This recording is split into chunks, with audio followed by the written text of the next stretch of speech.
Hi. In this video, we will introduce you to the ARGOS Low-Code Scenario Studio, or STU, for short.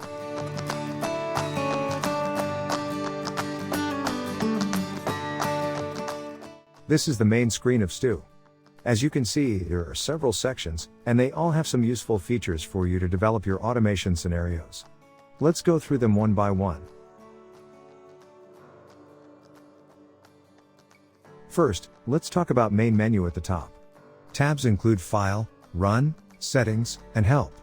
It also has this text box for search, at the top right corner, which takes you directly to the ARGOS low-code wiki contents. Next, this part, on the left, is the General Information section, and I will come back and talk about this section later. Below the General Information section, you find the Variables section. And next to the Variables section, this is the Toolbox, which contains the building blocks that you are going to be using in your bot building. All these operations are the building blocks, ranging from default basic operations to more advanced operations, as well as some private operations. Next to the toolbox over here, the big section occupying the entire right half of the screen is the editing section. This white space in the middle is called Timeline. To the timeline, you drag and drop these tools to build your bot.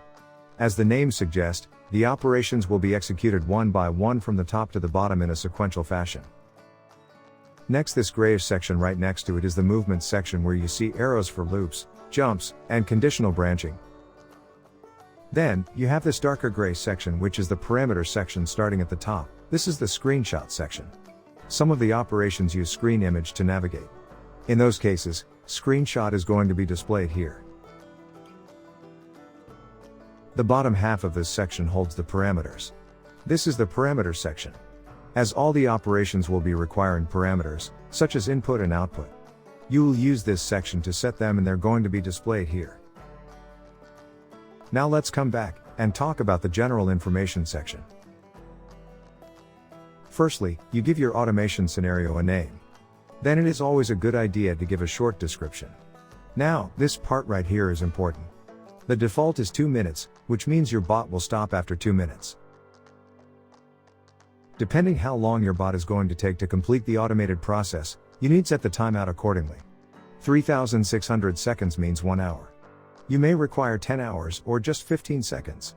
You can even uncheck this timeout. No timeout means that your bot will continue to run forever. Now let's talk about steps. Steps are smaller units of your automation scenario, and it's a convenient concept to organize your scenario. It is highly recommended that you use steps. There are 2 ways to make them. First way is to just click on this plus sign right here. You can add many steps this way. Likewise, you can delete these steps by just selecting one and clicking on this trash can. For the very first step, you can create a step just by bringing in one of the operations to the timeline.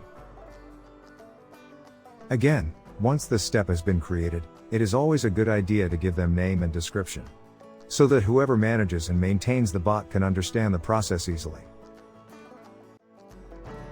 In the next video, I'm going to talk about variables.